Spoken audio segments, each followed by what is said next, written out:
권사님 가정에 신방을 가셨대요. 신방 가시고 나오시는데 그 밭에 오이가 아주 잘 자라 있더라는 거예요. 그래서 아유 권사님 오이 참 잘 키우셨네요. 이렇게 얘기를 하니까 권사님이 뭐라고 하시겠어요? 제가 좀 따라 드릴까요? 그러시는 거예요. 그래서 네 그러면 좀 주시죠. 네 그러는데 그 밭에 있는 그 잘 익은 큰 놈을 주시는 것이 아니라 저 뒤편에 있는 걸 따오셨는데 그 오이가 보기와는 앞에 있는 거와 다르게 아주 못나더래요. 아니 권사님 기왕에 주실 거면 좀 튼튼한 거, 큰 거, 이쁜 거 이런 거 주시죠. 왜 이렇게 못난 걸 주세요? 그랬더니 권사님이 뭐라고 하시냐면 이건 밭에 있는 건 약한 건데 내가 팔 거고요. 뒷거는 우리 먹으려고 약도 안 하고 그렇게 키운 거예요. 이건 권사님 좀 안 이뻐도 이거 드세요. 이렇게 주시더라는 거예요. 이 이야기가 우리의 모습을 그대로 이야기해 주는 거 아닌가 하는 생각을 합니다. 요즘은 이런 일도 불가능해졌죠. 농약 잔류량을 검사를 해가지고 그 기준치 이상이 나오면 아예 검출되면 아예 뭐 파는 것조차도 이렇게 불가능한 그런 시대가 되어졌는데 우리 믿는 사람들은 어때요? 보이는 것과 보이지 않는 것 항상 동일해야 된다는 거죠. 그것이 말씀대로 살아가는 거죠. 내가 신앙생활하고 믿음생활하면서 하나님 말씀 듣고 그걸 살아가면서 오늘 말씀에도 보면 그죠 불꽃같이 하나님께서 주님께서 우리를 지켜보고 계신다. 그 러시아 소설가 중에 도sto옙스키라고 하는 분이 있는데 이분 이런 얘기를 해요. 만약에 하나님이 참으로 존재하지 않는다고 확신한다면 사람들은 못할 짓이 없을 것이다. 그만큼 하나님이 계시지 않으면 세상은 얼마나 더 악해질지 모르는 거예요. 오늘 이 두아디라 이 교회에 찾아오신 주님의 모습이 우리에게 강력한 그런 도전이 됩니다. 왜요? 불꽃같이 우리를 지켜보고 계신다. 그래서 칭찬할 것도 칭찬해 주시고 또 지켜보시는 가운데 책망할 것도 책망하시고 그 가운데서 희망을 주시고 소망을 주시는 축복의 말씀을 주고 계시기 때문에 그래요. 저와 여러분 우리 불꽃 같은 눈으로 우리를 지켜보고 계시는 그 주님 앞에서 우리 거룩한 하나님의 자녀로 살아갈 수 있는 저와 여러분들 우리 믿음의 성도들 될 수 있기를 주님의 이름으로 축원합니다. 주님은 먼저 이 두아디라 교회를 칭찬을 하고 있습니다. 오늘 본문 19절 말씀 보니까 내가 내 사업과 사랑과 믿음과 섬김과 인내를 아노니 내 나중 행위가 처음 것보다 많도다 이렇게 말씀합니다. 이 두아디라라고 하는 도시는 지금 이 소아시아의 교회들은 다 지금의 그 튀르키예라고 하는 그 도시 그 지역의 도시들인데 이 두아디라라고 하는 도시는 그 당시 소아시아 교회 수도였던 이 버가모 우리 지난주에 말씀드렸는데 거기에서 가까운 한 50km 정도 떨어진 조그마한 도시라고 합니다. 근데 이 두아디라라고 하는 곳은 양모, 세마포, 의류, 염료, 가죽 제품 이런 것들을 이렇게 생산하고 판매하는 그런 그 상업이 아주 발달한 도시였습니다. 혹시 두아디라라고 하는 이 지역의 이름 다른 성경 다른 곳에서 들어보신 기억이 있으신가요? 그렇죠. 사도행전 16장의 루디아를 기억하실 거예요. 루디아가 이 두아디라 출신입니다. 그래서 이 루디아에 하는 일이 뭐였어요? 자색 옷감 장수였죠. 그래서 그 두아디라 출신이었기 때문에 자색 옷감 장사를 한 겁니다. 그래서 이 루디아는 자색 옷감을 팔면서 자신의 집을 예배드릴 수 있는 처소로 만들고 그래서 결국은 유럽 가문의 첫 지역인 빌립보 지역에 교회를 세우는데 헌신한 그런 성도였던 겁니다. 근데 이 두아디라 이 교회가 사업적으로 발달했지만 거기서 사업과 또 사랑과 믿음과 섬김과 인내로 믿음을 잘 지켰다는 겁니다. 그런데 저는 이 두아디라 교회에서 그 주님께서 칭찬하신 칭찬 가운데 가장 인상적인, 가장 마음이 끌리는 곳이 어디냐면 내 나중 행위가 처음보다 많도다 하는 것입니다. 한마디로 이 두아디라 교회는 어떤 교회예요? 처음보다 나중이 더 좋은 교회예요. 처음보다 나중이 더 변화된 교회예요. 가면 갈수록 좋아지는 교회. 우리 사랑하는 성도들, 우리 중리교회가 가면 갈수록 좋아지고 가면 갈수록 아름다워져 가는 교회가 될 수 있기를 주님의 이름으로 축원합니다. 참 이 모습이 부럽죠. 가면 갈수록 나중이 더 좋은 교회. 우리 신앙생활 하는 것도 마찬가지예요. 내가 그리스도의 장성한 분량에 이르기까지 그래요. 내가 예수 믿고 처음에 뭐 완전히 다 이렇게 변해지고 완전히 정말 예수 믿음과 동시에 완전히 내가 성화되어져서 그리스도 그 장성한 분량까지 막 처음부터 그렇게 되어지면 얼마나 좋겠어요. 그런데 하나님께서 이 두아디라 교회를 칭찬하시는 것처럼 하나님 기뻐하시는 성도는 시간이 지나면서 신앙의 연수가 쌓여가면서 세월이 흘러가면서 나이가 들어가면서 어떻게 해요? 더욱더 끝이 더 아름다워져 가고 끝이 더 멋있어져 가는 그런 성도인 거예요. 요즘 이 교회에도 신앙을 교육하는 이 교육의 모습이 많이 달라졌다고 합니다. 예전에 우리 처음 아마 여러분도 마찬가지예요. 마찬가지일 것 같아요. 세례를 받기까지 한 2년 정도 보통 걸려요. 교회 와서 이제 등록을 하시면 1년이 지나면 그때 세례 학습 문답을 하죠. 그러니까 학습 교육을 하는 거예요. 그리고 또 1년의 시간을 더 뒀다가 1년이 더 지나면 이제 세례 교육을 하고 세례를 받게 되죠. 그러니까 한 2년 정도 시간이 걸렸어요. 근데 요즘은 그러지 않죠. 1년 정도 지나면 학습 문답하고 세례하고 같이 해요. 그래서 세례를 이렇게 주시는 거예요. 근데 요즘 교회들은 더 많이 변화됐대요. 보통 이제 새로운 성도들이 오시면 새로 오신 분들을 이렇게 새신자 교육이라고 그래서 뭐 4주 정도 이 정도 이렇게 그 신앙의 아주 기본적인 것들을 이렇게 가르쳐주고 설명하고 하는 그런 훈련들을 해요. 근데 요즘은 이제 4주도 너무 많다 그래요. 2주 안 돼요, 2주. 근데 실질적으로는 1주예요. 뭐냐, 첫째 주에 우리 교회는 어떤 교회입니다. 어떤 사역을 해왔습니다. 이런 것들을 새로 오신 분들에게 설명을 하고 두 번째 주에 그러면 우리 함께 우리 교회에서 신앙의 여정을 만들어 가시겠습니까? 이걸 묻고 시작한다는 거예요. 이게 무슨 의미냐 하면은 처음부터 새신자 교육 하자고 해서 신앙을 완전히 다 가르치고 이것은 교회고 이것은 신앙생활 믿음은 이것이고 하나님은 이것이고 세례받는 건 이것이고 뭐 이런 모든 것들을 다 가르치고 나서 완전한 상태에서 그러면 당신 이제 이 교회에 등록할 자격이 있습니다. 우리 교회를 인정하겠습니다. 그렇게 인정하는 게 아니라 함께 신앙생활을 만들어 가는 거예요. 함께 신앙생활의 신앙의 여정을 같이 만들어 가자는 거예요. 저는 그게 참 인상적이었어요. 우리 어느 누가 완벽하게 모든 것들이 갖추어진 상태에서 하나님 앞에 떳떳할 사람이 어디 있겠어요? 신앙은 하나님 믿기로 작정하고 그 순간부터 이제 내가 말씀 따라가면서 내가 부족하지만 하나님께 나아가면서 나를 변화시키고 나를 성장시키고 나를 성숙하게 만들어가는 그 과정이 그것이 신앙이고 그것이 신앙의 여정이라는 거예요. 그러니까 우리가 여행을 계획할 때도 그러죠. 어떤 분들은 모든 것을 다 준비해가지고 계획해가지고 그렇게 떠날 수도 있어요. 그러면 그만큼 배우는 게 있을 거예요. 근데 어떤 분들은 여행을 계획 없이 떠나요. 갑자기 며칠 남은 우리 여행 갈까? 비행기 표 예약할까? 어디로 갈까? 뭐 숙소도 예약되지 않았어요. 그런데 그 가는 도중에 거기에서 배운 게 있을까요? 없을까요?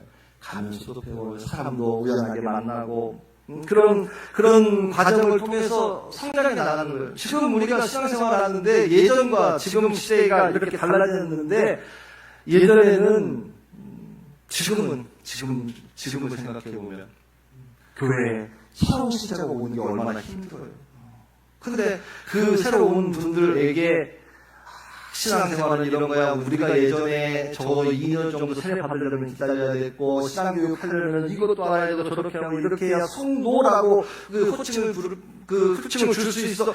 이렇게 한다면, 그 믿음 자체를 가질 수 없다는 거예요. 하지만, 교회에서 신앙생활을 하면서 함께 신앙의 여정을 가는 거예요. 생활하면서 서로 나누고 교제하면서 말씀 들으면서 그러면서 신앙이 변화되고 새로워져 가면서 성장해 나가는 거예요. 이것이 어떤 성도, 이런 교회가 어떤 교회예요? 우리가 처음과는 다르게 변화되어져 가는, 처음보다 나중에 더 성장해가고 성숙해져 가는 그런 성도의 그런 교회가 되어져 가는 거예요.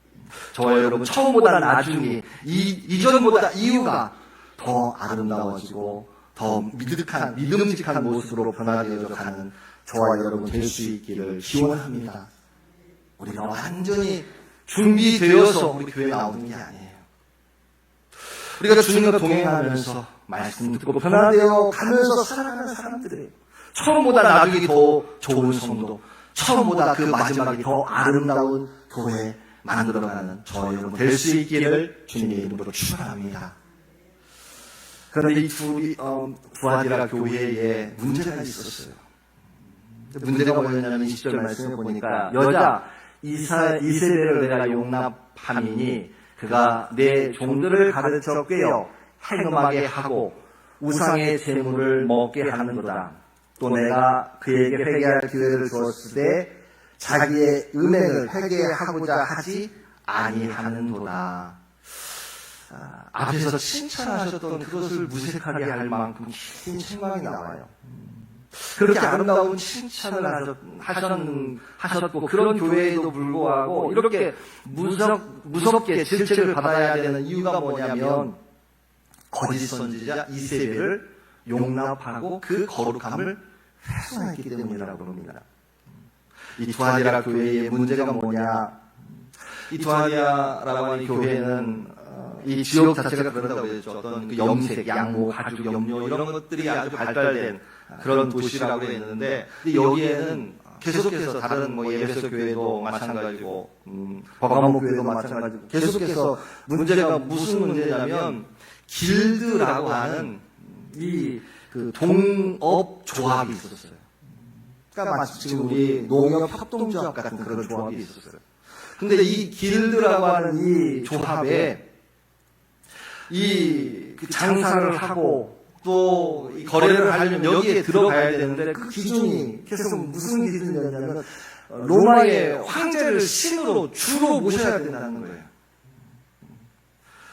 그런 가운데 있었던 또 마찬가지로 똑같은 그런 어려움이 있었던 이 두아디라 이 교회가 이 지역이 아주 영향력이 길드라고 하는 것이 아주 큰 영향력이 있었는데 이 종교에까지도 영향을 주고 있어요. 신을 모시는 뿐만 아니라 그 황제를 신으로 모시는 것뿐만 아니라 자신들이 믿는 그 신이 있어요. 그래서 그 수호신 앞에 함께 이 자신의 사업들이 번창하게 해달라고 정기적으로 제사를 드리는데 그 제사가 끝나가면 음식을 나눠 먹기도 하고 그냥 진탕 먹는 거예요. 그런데 그때 여인들을 불러서 항상 이런 문제가 있었던 거예요. 그래 음행을 저지르는 그런 일들이 있는 거예요. 이런 일을 주장하는 사람이 또 누구였느냐? 선지자 이세벨이라고 하는 여인이었다는 거예요. 그래서 20절 보니까 자칭 선지자라 하는 여자 이세벨을 내가 용납함이니 그가 내 종들을 가르쳐 꿰어 행음하게 하고 우상의 재물을 먹게 하는 거다. 여러분 사단의 가장 강력한 무기는 성도들의 거룩함을 훼손시키는 거예요. 이세벨이라고 하는 이 여인, 우리 기억나시죠? 구약의 아합 왕의 아내였잖아요. 그 이세벨 같이 음란하고 사악한 여인이었다는 거예요. 이런 이세벨의 가르침을 용납함으로 교회의 성도들이 그 거룩함을 훼손해가는 거예요. 이건 참 우리들에게 아주 중요한 교훈이 되어지고 우리 교회를 바르게 하는 거예요. 가만히 생각해 보세요. 우리가 한국 교회가 경제적으로 부족하고 믿음이 없고 우리가 말씀 많이 안 듣고 예배를 조금 들어서 문제가 아니에요. 근데 언제부터인가 우리 성도로서의 그 거룩함을 점점 우리가 잃어가고 있는 거예요. 생활하는 것 따로, 신앙생활하는 것 따로. 내 이익이 있으면 언제든지 하나님 부정하고, 언제든지 교회 부정하고, 언제든지 예수님 부정하고, 내 이익을 쫓아가는 거예요. 교회를 다니고 있는데 신앙생활과 거리가 멀어지고 있어요. 예수님을 믿는데 그 말씀대로는 살고 있지 못하고 있어요. 여러분, 성도는 그 단어 그 자체로 거룩한 사람들이에요. 거룩한 길을 걸어가는 사람들이에요. 거룩하게 변화되어져가고 성장해가는 거예요. 그런데 그 거룩함을 잃어버리니까 죄의 유혹이 넘어가는 거예요. 그리고 그 결과 영향력이 없어지고 무기력하게 되어져 가는 거예요. 우리 삼손 잘 아시죠? 나실인, 태어날 때부터 나실인이었어요. 하나님의 거룩한 사사였어요. 그런데 이 삼손이 비참한 최후를 맞이하는 것이 뭐예요? 그가 힘이 없어서가 아니에요. 거룩함을 잃어버리고 이방 여인에게 마음을 뺏겨서 하나님 떠나버리고, 하나님도 떠나버리고, 머리도 깎이고, 등도 뽑히고, 이방인들의 사람들의 조롱거리가 되어졌다는 거예요. 우리 사랑하는 성도 여러분, 거룩함을 다시 회복할 수 있기를 주님의 이름으로 축원합니다. 이 거룩함을 지키는 거, 선으로 악을 이겨가는 겁니다. 이것이 예수 그리스도께서, 예수님께서 십자가를 지신 이유예요. 음모와 협박, 조롱과 비난 속에서도 주여 저들의 죄를 용서하여 주시옵소서 하면서 십자가를 지심으로 온 인류를 구원하신 예수 그리스도가 되셨다라고 하는 거예요. 우리 악을 어떻게 이겨낼까? 서로 악을 이겨나가는 거예요. 수많은 사람들이 있어요. 미국 그 조지 워싱턴 커버라고 하는 흑인 노예 출신의 과학자가 있어요. 이분은 땅콩을 연구해가지고 땅콩을 심고 땅콩을 가공해가지고 사람들에게 땅콩 박사라고 알려진 분이에요. 미국 남부에 인종차별이 얼마나 심했어요. 그래서 그때에 이 땅콩을 연구해요. 그래서 300개 이상의 제품을 만들고 농업의 혁신을 일으킨 사람이었어요. 그런데 이런 일을 하기까지 얼마나 어린 시절 노예 흑인이라는 것 때문에 얼마나 모욕과 차별을 받았겠어요. 또 어떤 백인 그 학자들은 이 커버 박사의 어떤 논문들, 그 연구한 그런 것들을 몰래 훔쳐다가 자신의 보이는 것처럼 발표하기도 해요. 그런데 이 커버 박사는 결코 그 사람들을 비방하거나 고소하지 않아요. 그러면서 이런 말을 해요. 하나님이 내게 능력 주신 것은 복수하라고 주시는 것이 아니라 유익하게 쓰라고 주신 것입니다. 그가 이룩했던 그 모든 과학적인 업적들, 그것이 사회를 바뀌고 흑인 공동체를 이렇게 세워내는 힘이 되어졌다는 거예요. 우리 사랑하는 성도 여러분, 악에게 지지 않고 선으로 악을 이기며 선한 영향력을 끼치며 살아갈 수 있는 저와 여러분 될 수 있기를 주님의 이름으로 축원합니다. 끝까지 이기는 자에게 주시는 약속이 있어요. 그것이 바로 26절, 28절에 나오는데 끝까지 내 일을 지키는 자에게는 만국을 다스리는 권세를 주고 28절 내가 그에게 새벽 별을 주리라라고 말씀하셔요. 믿음의 시작도 중요하지만 끝이 중요하다 그래서 끝까지 믿음을 지키는 자, 새벽별을 주리라. 새벽별, 우리 주 예수 그리스도 우리에게 주신다는 거예요. 어두울 때 새벽에 그 별을 통해서 무엇을 할 수 있어요? 새벽은 어둡지만 깜깜하지만 그러나 그 새벽별을 볼 때에 이제 아침이 밝아오겠구나. 지금 우리가 겪고 있는 어떤 절망스러움, 참담함, 이 암울함, 어두움, 이 모든 것들 새벽별을 보면서 끝까지 믿음 지키고 나아갈 때 그 새벽별을 보면서 아침의 밝음으로 이제 우리에게 희망이 되고 소망이 되어져 가는 것입니다. 우리 사랑하는 성도 여러분, 이제 어둠을 물리치고 새날을 주시겠다고 약속하신 그 새벽별을 바라보면서 우리 주 예수 그리스도를 바라보면서 우리 믿음으로 지금보다 나중이 더 아름다워져 가는 성도, 지금보다 이유가 더 좋아지는 교회, 끝까지 믿음 지키며 하나님 주시는 축복과 하나님 주시는 은혜를 기대하며 살아갈 수 있는 저와 여러분 믿음의 성도들 될 수 있기를 주님의 이름으로 축원합니다. 참 좋으신 하나님, 저희들은 이 시간 우리가 거룩한 성도 되기 원합니다. 거룩한 교회로 세워져 가고 이 어두운 시대 새벽별에서 우리 주님 바라보면서 하나님 저희들 처음보다 나중에 이전보다 이유가 더 아름다워지고 성장하고 변화되어져 있는 그런 귀한 하나님의 성도들이요 또 우리 귀하고 복된 교회로 세워져 갈 수 있도록 주께서 함께하여 주시옵소서. 하나님 저희들 믿음으로 신앙으로 더 열심 가지고 하나님 장성한 그리스도의 분량에 이르기까지 그렇게 변화되는 그런 믿음의 성도들로 세워져서 우리 성도들 하나하나 모여져서 하나님이 기뻐하시는 교회, 하나님께 칭찬받는 교회, 이 시대에 이 암울한 시대에 이 어두운 시대에 영혼을 구원하는 그런 복된 교회로 세워져 가게 하여 주시옵소서. 감사드리며 사랑 많으신 예수님 이름으로 기도드렸사옵나이다. 아멘.